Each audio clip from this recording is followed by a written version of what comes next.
প্রতিরক্ষা খাতে সহযোগিতা বাড়াতে চায় বাংলাদেশ ও তুরস্ক। তুরস্কের পররাষ্ট্রমন্ত্রীর বাংলাদেশ সফরে কৌশলগত সঙ্গী হিসেবে আরও ঘনিষ্ঠভাবে কাজ করার বার্তা দিয়েছে ঢাকা আঙ্কারা।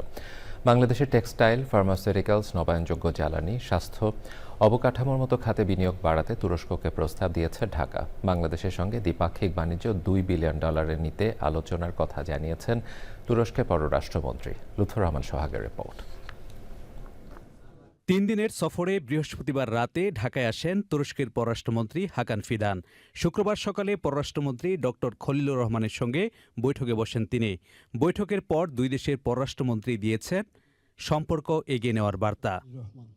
খলিলুর রহমান জানান, বাংলাদেশের বিভিন্ন খাতে তুরস্ককে বিনিয়োগ বাড়ানোর আহ্বান জানিয়েছে Dhaka.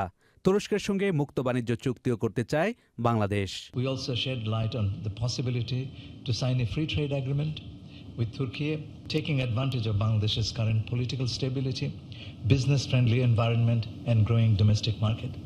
We pointed out the possible sectors for investment by Turkey, such as textiles and apparels, defense item manufacturing, shipbuilding, pharmaceuticals, infrastructure, renewable energy, ICT, smart technologies and civil aviation.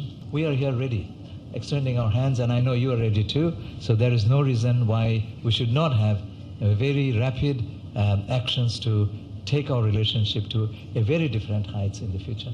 তুরস্কের পররাষ্ট্রমন্ত্রীও দ্বিপাক্ষিক বাণিজ্য আরও বাড়ানোর প্রত্যাশা জানান। নতুন সহযোগিতার ক্ষেত্র বাড়িয়ে সম্পর্ক আরও গভীর করার বার্তা দেন তিনি। olmalıdır. Bu kapsamda İsrail'in Lübnan'daki işgalinin ve saldırıların kesin olarak sona erdirilmesi ve এদিকে রোহিঙ্গা সংকট সমাধানে তুরস্ককে সমর্থন অব্যাহত রাখার আহ্বান জানিয়েছে ঢাকা। জবাবে হাকান ফিদান জানান, মানবিক এই সংকটের স্থায়ী ও ন্যায়সঙ্গত সমাধানে ঢাকার পাশে থাকবে Ankara. Lutfor Rahman Sohag, Channel I, Dhaka.